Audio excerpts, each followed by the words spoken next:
It started innocently enough, or so I believed at the time.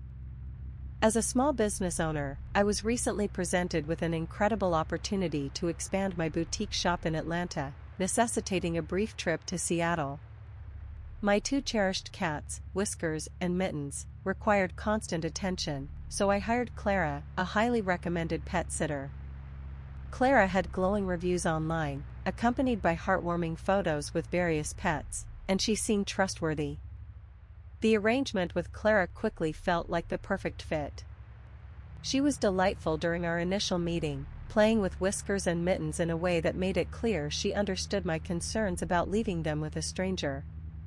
She lived just down the street, so she seemed the natural choice. Clara assured me that she would visit twice a day, sending pictures and updates to ease my mind. It seemed perfect. I felt a huge weight lifted from my shoulders as I prepared for my business trip with a sense of peace. The day I left, Clara arrived with a small backpack, her face lighting up as she greeted the cats. We chatted a bit about their habits and quirks. She took notes, asked the right questions, and appeared genuinely interested in ensuring they were happy and healthy. The trust was instant, and I couldn't help but think how fortunate I was to have found someone so committed. As my flight took off, I received a cheerful message from Clara with a photo of Whiskers lounging on his favorite cushion, looking content.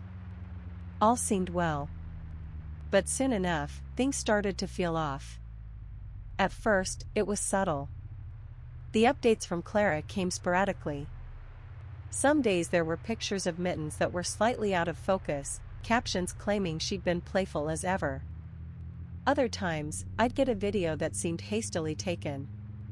Then there were the little lies that slipped into conversation, like claiming she couldn't send a photo because Mittens had just knocked the phone out of her hand. It wasn't enough to cause alarm, but enough to plant a seed of doubt. One evening during my stay in Seattle, I found myself feeling uneasy. I hadn't received any updates from Clara since the morning, and that was out of character based on our agreement. Trying to stay optimistic, I brushed it aside until my phone buzzed with a notification. It was Clara. Her message read, "Everything's great. The cats are enjoying the sunshine in your garden." But something was off.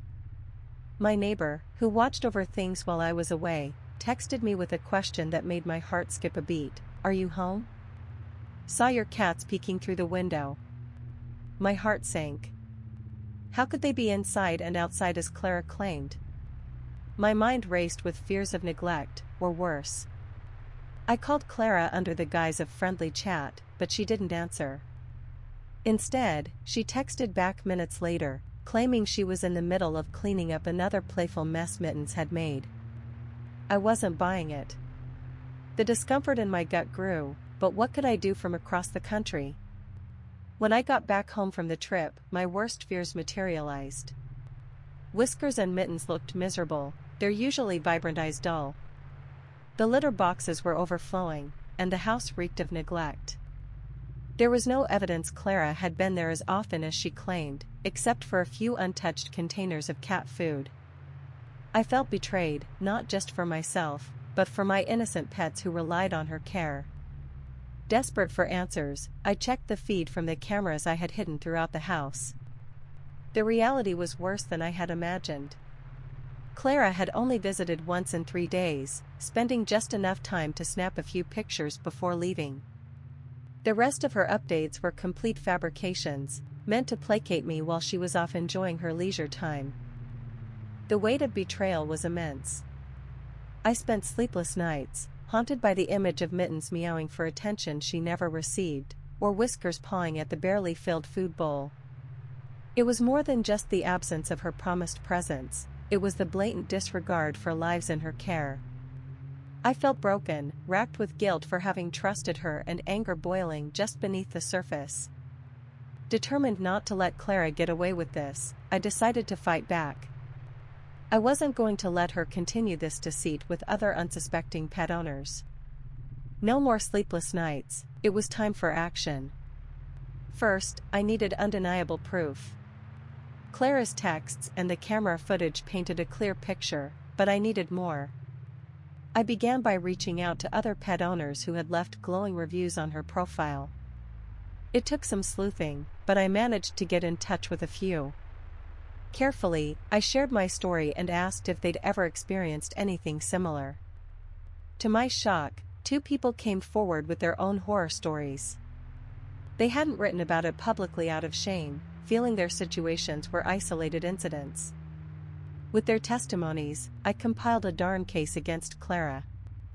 I contacted the platform she used to advertise her services, presenting them with the evidence.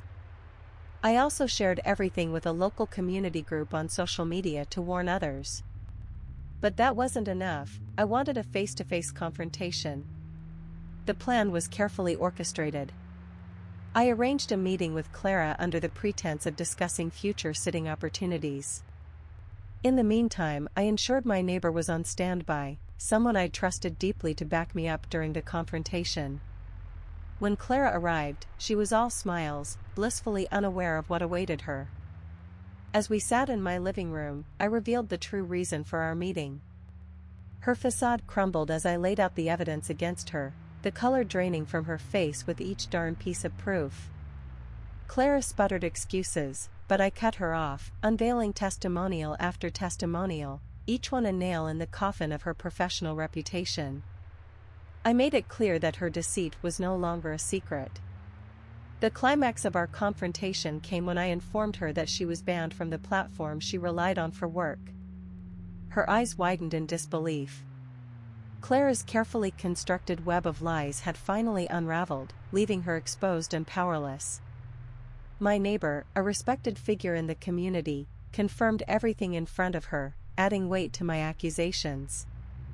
In the aftermath, word spread quickly. The network of pet owners in our community close to Clara, her reputation in tatters. The humiliation of her public exposure was swift and complete. For me, life took an exciting turn. I poured my efforts back into my business, which flourished with an unexpected boost in local support from those aware of my ordeal. As the dust settled, Whiskers and Mittens returned to their lively selves, and I found peace in knowing they would never again be in such negligent hands. Clara's betrayal no longer haunted me. I had emerged victorious, empowered by the knowledge that I had protected not only my beloved pets but others from her deceit. I never looked back. My business thrived, I found solace in new friendships forged through shared experiences, and life was better without the shadow of betrayal hovering over me. The ordeal taught me invaluable lessons.